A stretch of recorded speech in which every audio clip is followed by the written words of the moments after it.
दोस्तों, बारिश कभी भी शुरू हो सकती है। हम लोग जल्द से जल्द हमारे बच्चों को लेकर पहाड़ी इलाके में जाएंगे तो सुरक्षित रह पाएंगे। मगर रानू, बारिश ही तो है, तुम इतनी परेशान क्यों हो रही हो? कालू भैया, कल मैंने मौसम का जानकारी पक्षी से बात किया है। उसने कहा है कि इस बार बहुत ज्यादा बारिश होगी। हमारे घोंसले तो बहुत कच्चे हैं ना, इसीलिए हम लोग पहाड़ी इलाके में जाएंगे तो सुरक्षित रह पाएंगे। ना बाबा, ना मैं और कालू इतनी देर नहीं उड़ पाएंगे, और तो और साथ में जग्गू भी है। इतनी देर उड़ेंगे तो हमारे पंख बहुत दर्द करेंगे। तुम जाओ, हम लोग तो आराम से घोंसले में रहेंगे। रानू, जल्दी चलो, बारिश कभी भी शुरू हो सकती है। यहाँ पर ही रहेंगे तो मुश्किल में पड़ सकते हैं। हाँ रानू, जल्द से जल्द चलो।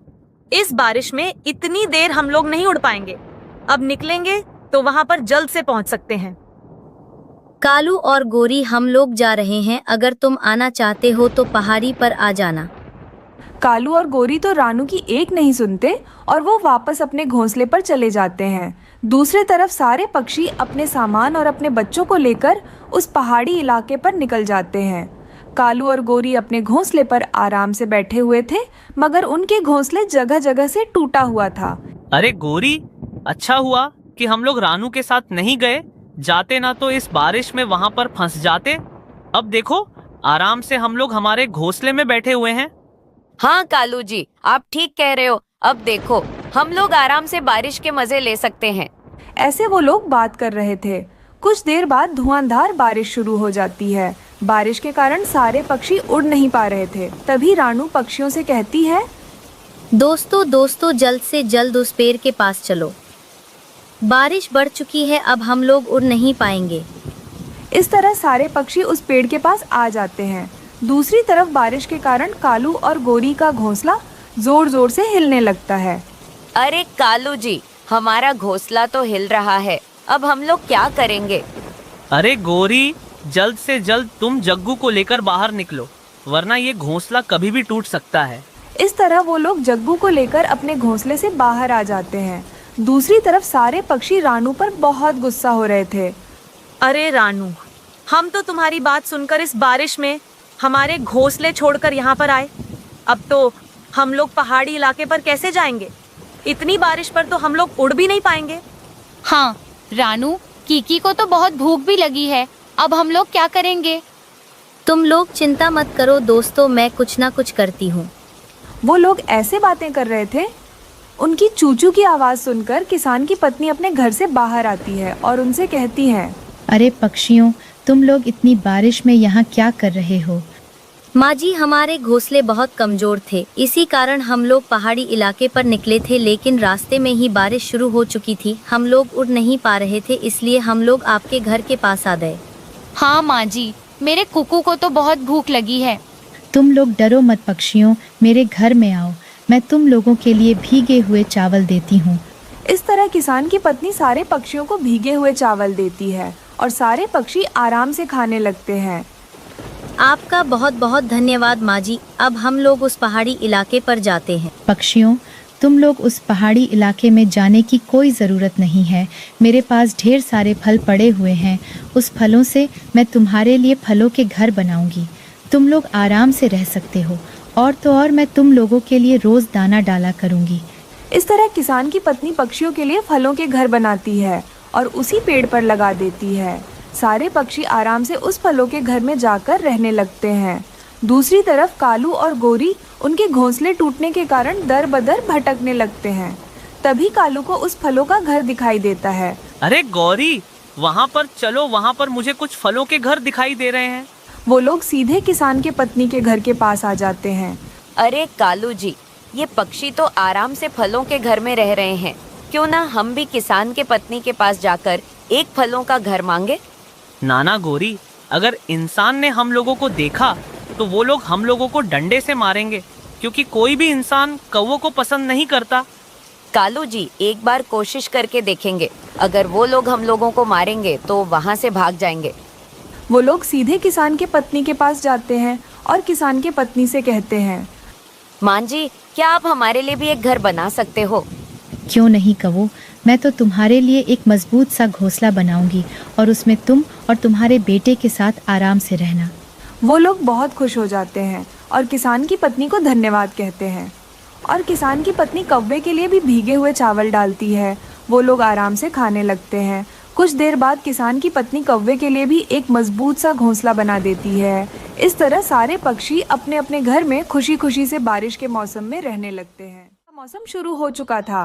रानू चिड़िया अपनी बेटी और पति टुन्नू चिड़े के साथ एक छोटे से घर में रहती थी। टुन्नू चिड़ा कबूतर के यहाँ लकड़ियाँ काटने का काम करता था। जो भी पैसे मिलते उसी से ही अपना परिवार का पेट पालता था। शाम का समय था। जंगल में बर्फबारी हो रही थी। गुड़िया चिड़िया को बहुत ठंड लग रही थी। पापा, मुझे भी बहुत ज्यादा ठंड लग रही है। आप मेरे लिए गर्म कपड़े ला दे। रानू, क्या तुम्हें भी ठंड लग रही है? रुको, मैं आग जला देता हूँ। आग की वजह से हमें थोड़ी सी गर्माहट मिलेगी। टुन्नू जी, आप मेरे लिए गुड़िया के लिए गर्म कपड़े ला दे। ये ठंड का मौसम और 3-4 महीने रहेगा। ये घर में रोज रोज आग जलाना ठीक बात नहीं है। कभी भी घर को आग लग सकती है। हाँ रानू, तुम बात तो सही कह रही हो। मैं कल कबूतर से थोड़े बहुत पैसे मांगकर तुम दोनों के लिए मैं गर्म कपड़े ला दूंगा। अगले दिन टुन्नू कबूतर के पास जाकर उससे पैसे मांगने लगता है। कबूतर, हमारे जंगल में ठंड बढ़ते ही जा रही है। मुझे मेरी बीवी और बच्चों के लिए गर्म कपड़े खरीदने हैं। क्या तुम मुझे उधार में कुछ पैसे दे सकते हो? हाँ टुन्नू, मैं तुम्हें गर्म कपड़े खरीदने के लिए पैसे दे दूंगा। अब जल्दी से काम खत्म करो। शाम को जब टुन्नू चिड़ा पैसे लेकर गर्म कपड़े खरीदने बाजार जा रहा था, तब उसे गोरी कौवी और कालू कौवा देख लेते हैं। गोरी, वो देखो टुन्नू पैसे की पोटली लेकर कहीं जा रहा है। चलो जाकर उसके पैसे छीन लेते हैं। कालू जी, मैं नहीं जाऊंगी। आप ही जाइए, मैं यहाँ बैठकर आपका इंतजार करूंगी। कालू कौवा टुन्नू से पैसों की पोटली छीनकर वहाँ से भाग जाता है। गोरी, मैं ले आया। टुन्नू से पैसे चुरा कर मैं ले आया। अब जल्दी से यहाँ से चलो। वो टुन्नू मेरा पीछा कर रहा है। टुन्नू उदास होकर वापस अपने घर आता है। टुन्नू जी, क्या हुआ आपको? आप इतने उदास क्यों लग रहे हो? आज तो आप बाजार जाकर गर्म कपड़े लाने वाले थे ना? बहुत बुरा हुआ रानू। मैं कबूतर से पैसे लेकर बाजार जा रहा था गर्म कपड़े खरीदने के लिए, लेकिन कालू पीछे से आकर मेरे पैसे छीनकर वहां से भाग गया। ये क्या टुन्नू जी, ऐसे हमारे साथ ही क्यों होता है? वो कालू और गोरी तो एक नंबर के चोर है। मम्मा, अब क्या होगा?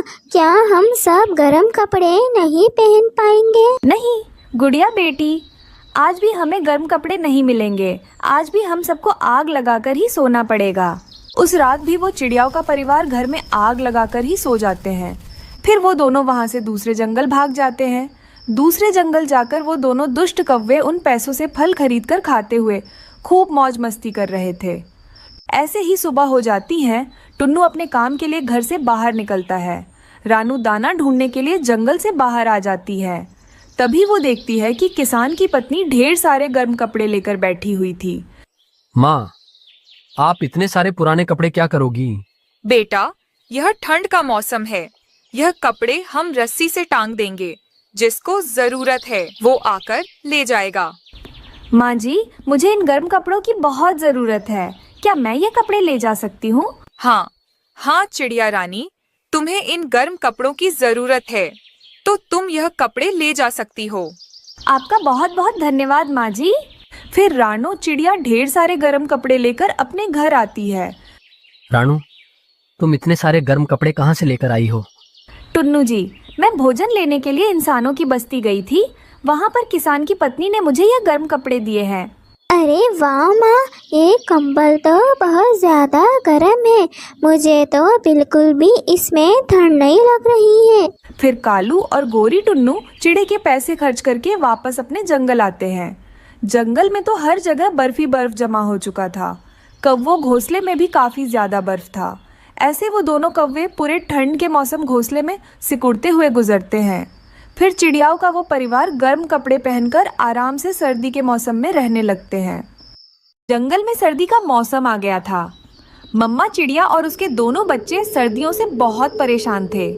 माँ, बाहर देखिए कितना ज्यादा बर्फ गिर रहा है और घोंसले में ठंडी ठंडी हवाएं आ रही हैं। मुझे बिल्कुल भी नींद नहीं आ रही है माँ। बच्चों, हम सब छोटे पक्षियां हैं। हम सबको ठंड में ठिठुरते ही रहना पड़ेगा। मगर माँ, अगर हम सब ऐसे ही ठंड में गुजारेंगे तो बर्फ की वजह से हम सब अकड़ जाएंगे। अच्छा ठीक है बच्चों, मैं कल सुबह किसान के घर जाती हूँ और उसके पत्नी से मदद मांगती हूँ। वह कुछ ना कुछ हमें मदद कर ही देगी। फिर मम्मा चिड़िया दूसरे दिन इंसानों के बस्ती की ओर जाती है। वह सीधा किसान के घर जाती है। क्या बात है चिड़िया रानी, आज तुम मेरे घर क्यों आई हो? क्या मदद चाहिए? माँ जी, मेरे 2 छोटे छोटे बच्चे ठंड के वजह से मर रहे हैं। मैं अपने बच्चों के लिए कुछ भी नहीं कर पा रही हूँ। आप मेरी मदद कर दीजिए। अरे चिड़िया रानी, बस इतनी सी बात। मेरे पास कुछ गर्म कपड़े हैं, मैं तुम्हें दे दूंगी। किसान की पत्नी बहुत दयालु थी। वह कुछ गर्म कपड़े और कुछ भोजन चिड़िया को दे देती है। चिड़िया खुशी खुशी से अपने घर लौटती है। चिड़िया के बच्चे गर्म कंबल देखकर बहुत खुश हो जाते हैं। उसे ठंडी रात में वह तीनों गुजरते हैं। दूसरे दिन गुड़िया और कुकू अपने दोस्त जग्गू कौवा के साथ नदी के पास खेलने जाते हैं। जग्गू, जग्गू हमारे पास नए कंबल हैं। कंबल वह क्या होता है? वह कौन सा चीज है? जग्गू, कंबल ओढ़ने से हमें थर नहीं लगेगी। कल रात मैंने और गुड़िया ने बहुत अच्छे से गुजारी, हमें तो ठंड ही नहीं लगी। अच्छा ये बात है, फिर तो मुझे भी देखना है कंबल क्या होता है। फिर कुकू और गुड़िया जग्गू को अपने साथ अपने घोंसले में ले आते हैं। अरे अरे, ये तो बहुत सुंदर है, मुझे भी चाहिए, मुझे भी एक दे दो। नहीं नहीं जग्गू, ये सिर्फ 3 ही है। मम्मा के लिए, कुकू के लिए और मेरे लिए। तुम जाओ यहाँ से, हम तुम्हें कंबल नहीं देंगे। गुस्सा होकर जग्गू वहाँ से चला जाता है और अपने पापा से कहता है और सारी बात अपने पापा को बताता है। कालू जी, सुना है आपने उस छोटी चिड़िया के पास 3-3 गरम कंबल है। अगर वह 3 कंबल हमारे हो जाते तो कितना अच्छा होता। ठंडी ठंडी रात में हम तीनों आराम से सो सकते हैं। गौरी, अगर ऐसा ही है तो मैं अभी जाता हूँ और वह 3 कंबल छीन कर ले आता हूँ। फिर कालू कौवा अपने साथ एक लकड़ी लेकर सीधा चिड़िया के घर जाता है। चिड़िया दाना लेने के लिए बाहर गई हुई थी। कालू कौवा बच्चों को जाकर डराने लगता है। दूर दूर होकर आराम से बैठ जाओ, अगर चू चू की तो बहुत मारूंगा तुम दोनों को। चुपचाप 3 कंबल मुझे दे दो, वरना ये लकड़ी देख रहे हो। नहीं नहीं, हम आपको हमारे कंबल नहीं देंगे। हमारी माँ ने बहुत मेहनत से हमारे लिए कंबल लाए हैं। कालू कौवा को बहुत गुस्सा आ जाता है। वह बच्चों को खूब पिटाई करता है और उनसे 3 कंबल और घर में रखा हुआ दाना भी लेकर वहाँ से भाग जाता है। शाम होते ही चिड़िया वापस अपने घर आती है। उसके बच्चे रोते हुए अपनी मम्मा को सारी बात बताते हैं। बच्चों, अब मैं क्या करूं? मैं उन कौवों से मुकाबला नहीं कर सकती। वह बहुत ही दुष्ट और शक्तिशाली है। माँ, अब हम क्या करेंगे? वो गंदा कालू कौवा तो हमारे कंबल में ले गया और साथ में हमारा भोजन भी। बच्चों, मुझे एक उपाय आया है। अब हम तीनों इस जंगल में नहीं रहेंगे। हम किसान की पत्नी के ही घर जाते हैं। ऐसा कहकर चिड़िया अपने दोनों बच्चों को लेकर किसान के घर जाती है और किसान की पत्नी को रोते हुए सारी बात बताती है। चिड़िया रानी, मैंने सुना है बस इंसानों में ही ऐसे इंसान रहते हैं। मुझे नहीं पता था कि तुम जैसे पक्षियां में भी ऐसे दुष्ट पक्षियां रहते हैं। तुम यह काम करो, मेरे घर के सामने पेड़ पर अपना यह घोंसला बना लेना। मैं तुम्हें जो चाहूंगी वह दे दूंगी। तुम आराम से रह सकती हो। फिर किसान की पत्नी चिड़िया और उसके बच्चों को कुछ चावल पानी में भिगोकर खाने के लिए दे देती है। उस दिन के बाद से चिड़िया अपने बच्चों के साथ किसान के घर के बाहर ही एक पेड़ के ऊपर ठंडी के मौसम में एक घोंसला बनाकर अपने अपने बच्चों के साथ खुशी खुशी से रहने लगती है।